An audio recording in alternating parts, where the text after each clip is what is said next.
Hello again, friends, and welcome to the Week 3 installment of Dak Watch. Mark Schofield here with you, and as I do each week for Blogging the Boys, we're going to dive into the performance from Dallas Cowboys quarterback Dak Prescott. Prescott and the Cowboys get a big win on Monday Night Football against their division rivals, the Philadelphia Eagles. In that win, Prescott completes 21 of 26 passes, 238 yards, 3 touchdowns, 4 sacks, one of which we will get into in a second. But I've got 7 plays queued up to work through with you. Let's dive in. Don't want to waste too much of your time here. And this was Dak's first throw of the game. And for those of you that have been following my work for a while now, you know I love when a quarterback manipulates a defender. And that's what we're going to see.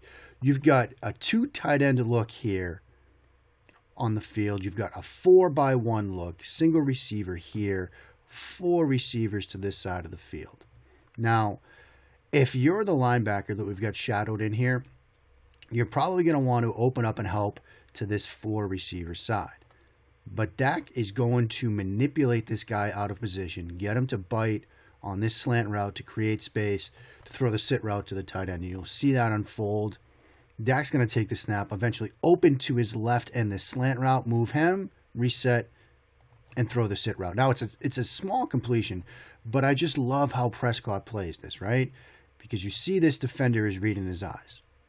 You see now Prescott's open into the slant route. Get him to break that way, and it creates just enough of a window here to throw this sit route.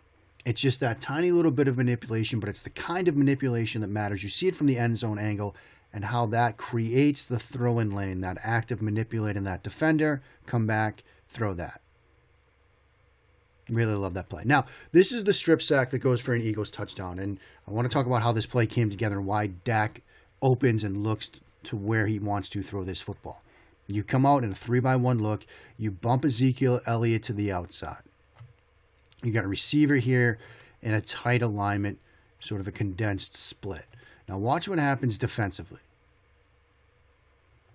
You get the corner now slides out over the running back, and you've got the linebacker who Dak just manipulated on the previous play lined up over a receiver. So at this point, if you're Prescott, you love this matchup right here, right? This is where you want to throw the football. You can have an opportunity for the receiver to cross face, get open here, break into the inside. Unfortunately, he falls down. So he falls down as the pocket starts to collapse. If he doesn't fall, Prescott is going to throw this. But since Prescott sees him falling, you'll see how Prescott and then pulls it down, pressure's there, pocket collapses, and you get the sack fumble. But that's why Prescott, that's where he was looking on this play. He had an opportunity to target this guy with CeeDee Lamb. He falls, he has to pull it down, and now you get the chaos in the pocket. You know, it's a quick game concept too, right? Linemen are expecting this to come out because backside you're getting stick with the 2 stick routes and the vertical route here. So it's a quick game concept, right? You're out of empty, you're backed up, you want to get the ball out.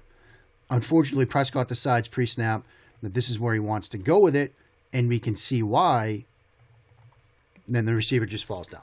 So that's kind of how this play comes together, at least from my view of it. Again, I'm just a guy sitting in front of a microphone trying to talk to you about a little bit of football. But that's how that play comes together. Next, we're going to look at the touchdown pass to Schultz from early in the game, and I love this design. Love this execution here. As we see on this play, you're going to get sort of a vertical concept here. A vertical release from the receiver, occupies the safety. You're going to get this route here from Schultz. You're going to get back to the flat. They show too high pre-snap. It almost looks like they're playing quarter, half here with a half-field safety here. And this guy looks to be playing more as a cover 2 corner. Don't know for sure, but he kind of reacts down on this. You've got this occupying the safety and this here to attack what looks to be the soft spot of the area. You'll see right now Prescott lets this go because at this moment he knows he's got it. He knows that Schultz is going to get on top of both of these defenders. He sees where this safety is and how the safety is related to this vertical release. So you see the anticipation throw, right? Ball's already out. He's just clearing the linebacker, and it comes wide open. Really good job of Prescott of reading this. You see it from the end zone angle. Does a good job at using his eyes. Nice design. Nice throw. Here's the incompletion to Wilson, which it's an incompletion, but I had to include it because of the way Prescott throws this. Rolling left, right-handed quarterback. You know, people like to sort of make fun of Prescott for the hip stuff he does, the Dak dance. This is where that comes in, right? You need your hips. You're rolling this way. You need your hips to turn. You need your shoulder to turn and point to the target to get enough torque in your body to get enough velocity to make this throw. And you see the violent whip there. And then to put this throw where he does, rolling left, I don't care that it's an incompletion. You know, Brian Greasy in the booth said it was a great catch. It was a better throw. He's exactly right. That's an incredible throw. You can't teach that. You can't teach that. If I could do that, I still probably would have been a bad quarterback anyway, but still, I might have been a tiny bit better. But that's a ridiculous throw from Prescott. What's also a ridiculous throw, this in-cut to Wilson, because you're going to see the anticipation that he makes this throw with, how he's going to set the hallway mechanically to make this throw, and the window that he throws it into, especially on the end zone angle, is pretty impressive. But you see it here. Hit, ball out before the break. If he's a step late on this, Dak, his receiver is going to get hit at the catch point and it'll go incomplete, right? As it is, safety makes a play driving on this. But because Dak makes this throw with timing and anticipation, see, ball's coming out here. Wilson's just getting into his break. Here's that throwing lane he's throwing into. Safety drives on it, but he's still a step late because Dak anticipates this window. You see that window from the end zone angle here. You talk about setting the hallway, right? See how he flips the hips, flips the feet, flips the shoulders. This is the throwing lane you want to attack. Wilson's just coming into his break, and Dak's decided this is where he's going with the football. See, the ball's out. He's now looking for the football. Great anticipation on this throw. I love post over, Yankee concept, whatever you want to call it, right? Typical Yankee or post over. You get the deep post. You get the over route. Off of play action, max protection. You're going to see on this play, there's a wide non-alignment here from the edge rusher, but they'll have Wilson come across and help the tight end block this up. Now, that's general Yankee concept post over. Everybody's running it. You see it so often in the NFL. So teams are starting to run some variations, one of which is you show post over, but this guy breaks to the outside. Another variation, which they actually run on this play with Lamb, is you show post over, but he sort of sits down. And it's more like post curl. And that's what they end up running here.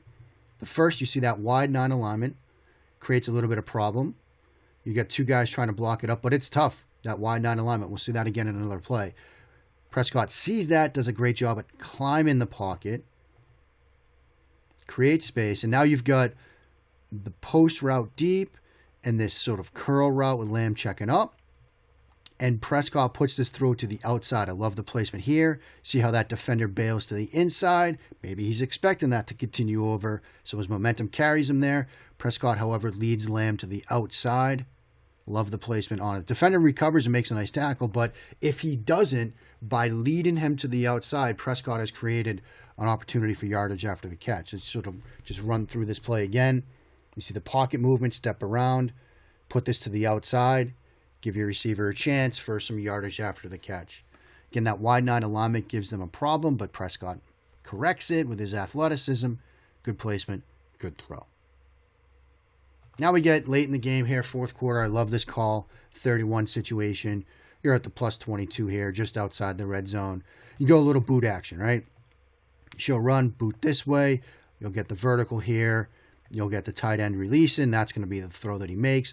Again, you see that wide non-alignment, right?